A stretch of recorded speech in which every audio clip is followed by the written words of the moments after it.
Kaum muslimin rahimani wa rahimakumullah. Baru-baru ini kita dikagetkan dengan sebuah berita yang ini menggemparkan dunia pendidikan, yang mana adanya seorang guru yang kedapatan berzina dengan murid perempuannya, kalau nggak salah di Gorontalo, dan konon katanya ini terekam oleh kamera.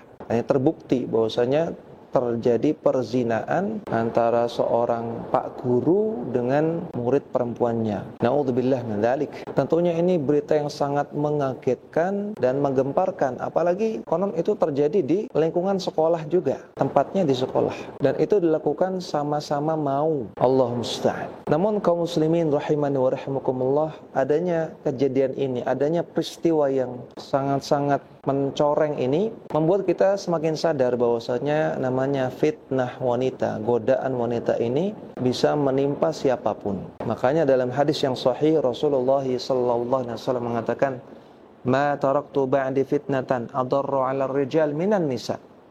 Tidak pernah aku tinggalkan fitnah atau godaan yang paling besar, yang paling mengerikan bagi laki-laki kecuali godaan wanita. Hadis sahih Bukhari Muslim. Maka godaan wanita adalah godaan terbesar bagi laki-laki, dan ini bisa menimpa siapapun. Yang penting laki-laki. Apakah seorang remaja laki-laki, ataukah seorang yang sudah tua, bapak-bapak, ataukah seorang guru bahkan, atau bahkan mungkin seorang ustadz juga bisa tertimpa fitnah atau godaan wanita.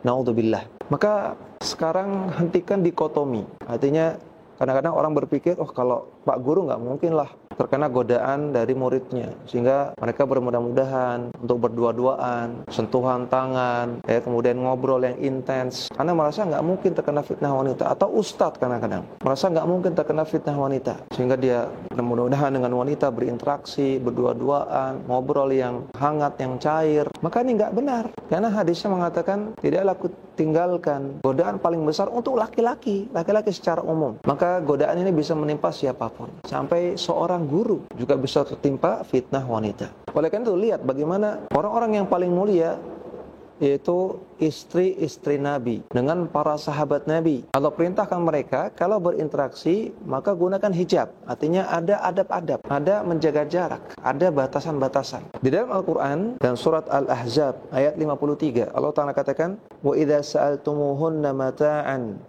fas'aluhunna min wara'i hijab." Wahai para sahabat, kalau kalian ada perlu dengan para istri Nabi, maka mintalah dari balik hijab. Dzalikum atharu liqulubikum wa qulubihin. Itu lebih suci bagi hati kalian dan hati mereka. Surat Al-Ahzab ayat 53. Perhatikan, Allah perintahkan para sahabat Nabi yang laki-laki, kalau ada perlu dengan istri-istri Nabi, tentunya perempuan, kalau ada perlu maka gunakan hijab, jaga jarak.